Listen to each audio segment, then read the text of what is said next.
more safety with 360-degree camera, and more peace of mind from 25,490 drive away. The award-winning MG ZST. It's the more you've been looking for. Hi, it's Flake here with your national briefing. Making news today, the hospitality sector calls for more help navigating Omicron. The consumer watchdog puts rat prices under the microscope, and NT announces 2 lockdowns. Let's get into it.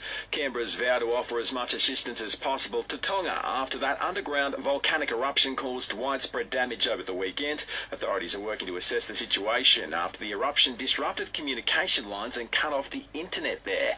However, Foreign Minister Maurice Payne says there's been no formal request for medical assistance. There is issues with providing other aid and care, however. There is, as far as I'm aware, not a request for an AUSMAT team at this stage, an emergency medical assistance team.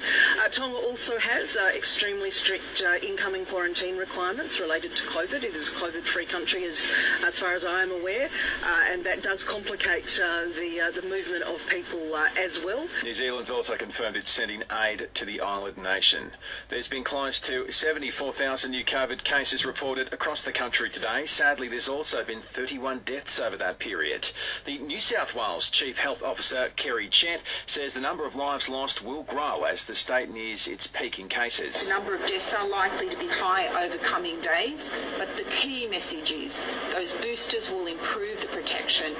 It does take 7 to 14 days after the boosters to afford that protection, so I can't stress the urgency for taking up every booking available. While Victoria's Chief Health Officer Brett Sutton believes his state's also close to peaking. The picture from around the world, South Africa peaked in a reasonably short period of time.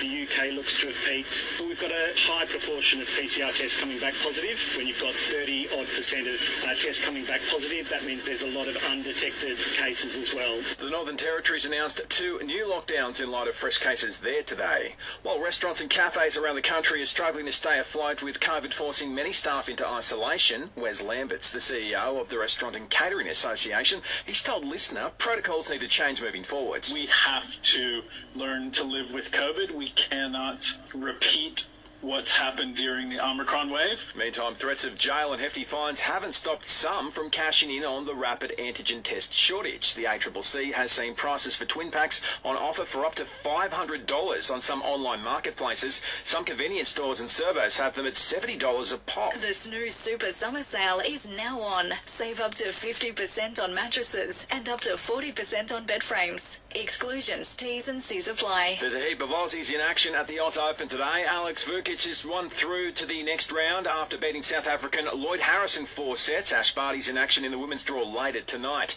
Meantime, former world number 1 Naomi Osaka is feeling good ahead of her title defence, telling Seven a recent abdominal strain isn't causing too much grief. A lot of people have niggles, like that's kind of the thing about being an athlete. You're not always 100%, so yeah, I'm happy with where I am right now. To cricket, and Joe Root has no plans on quitting as England captain despite his side's embarrassing Ashes series defeat. I'd love the opportunity to take this team forward and to turn things around. At the minute we're going through a real tough stage as a group of players. The performance haven't been good enough, but I would love the opportunity to try and turn things around. And the Supercars have a new CEO starting next month, with Shane Howard named as the new head honcho. And download the free Listener app now to get headlines and in-depth coverage of what's making news in our backyard and beyond.